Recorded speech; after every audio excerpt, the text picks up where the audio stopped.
Excuse me, do you know why we pulled you over today? Exactly, it's because you're not subscribed. So you better fix that right now, or we're gonna have to take you in. Ladies and gentlemen, we're here on Apple Track for the first time in this stream's history. Apparently Sam Cole is claiming that Gurman is claiming that a larger iMac Pro with Apple Silicon is still coming. Which is absolutely insane, that's why I stopped everything.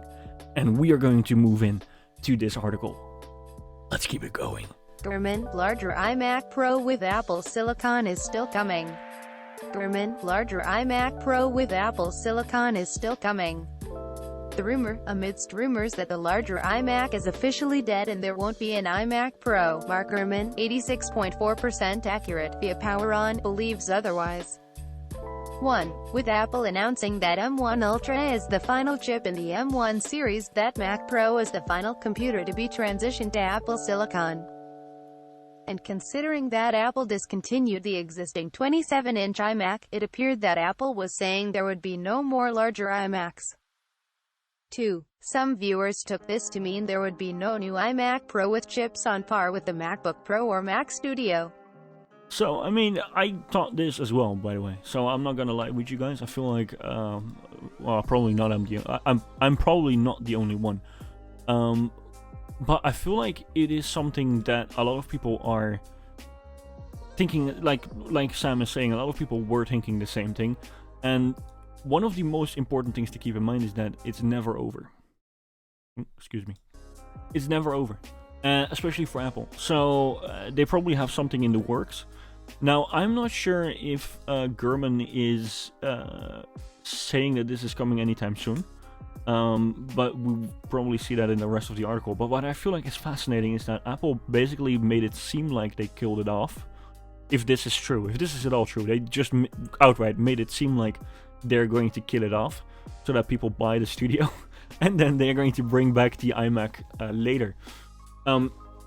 Also, I still feel like my theory still stands on it probably being hard to get the current version of the M1 Ultra in an iMac, because if you see that this entire part is made to call the M1 Ultra, and some people are still suggesting, and I feel like if you guys have seen the M1 Max video, or the M1 Max, the MacStack video, the M1 Max video from MacStack, you can see that there are some limitations that he saw in the MacBook Pro of the M1 Max that are probably eliminated here because of how much cooling there is.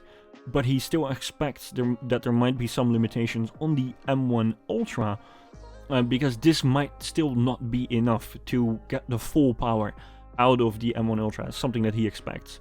So that's kind of crazy. All I can say about it is that I think that it might be hard for Apple to get this cooling solution into an iMac, a thin and light iMac, right? So if there's an iMac Pro that will be this thick, then awesome, but I feel like Apple probably wouldn't do that. Anyways, let's get back to the article, because this is just my theory, right? So let's listen to Mark Gurman. Some viewers took this to mean there would be no new iMac Pro with chips on par with the MacBook Pro or Mac Studio. I don't think that's the case. I still strongly believe a larger iMac with Apple's Pro chips is in development, but I don't think it nor the next Mac Pro are coming anytime soon. The company's statement is still technically true. The Mac Pro will be the last new Mac to get Apple Silicon. That's because the iMac Pro doesn't actually exist as a product. How can Apple update something that isn't available? The Intel 27-inch iMac was just discontinued, and the previous iMac Pro was killed off a year ago, Gurman says. Sam's take: I'm extremely split on this because I can fully see Apple going either direction here. In one hand, the iMac is an iconic line and situates itself as a good middle ground between a MacBook Pro and Mac Pro. On the other, that's precisely where the Mac Studio and Studio Display sit now, too. But the iMac, as an all-in-one, is an iconic brand at this point that so many people know and love. Yet you could argue that's why the 24-inch colorful iMac exists, though. I'm Yeah, I would say that for the most part, this will mean that eventually we might see an iMac Pro, and it might be an iMac Pro that only has the M1 Max. I wouldn't expect the M1 Ultra to be in there because of the cooling solution that is so big at the moment. So this, if these are the leaks that we are expecting, this thin, it will either be an M1 Max or they find a way to basically freeze the M1 Ultra in this device with permanent ice or something like that. I'm not sure if that's a thing. But that will be absolutely mental, and I feel like that will be the only way to make that happen. So if there's an iMac Pro, I'm not sure if it would be an iMac Pro. Maybe it's just an iMac 27-inch with the M1 Max as an option in there.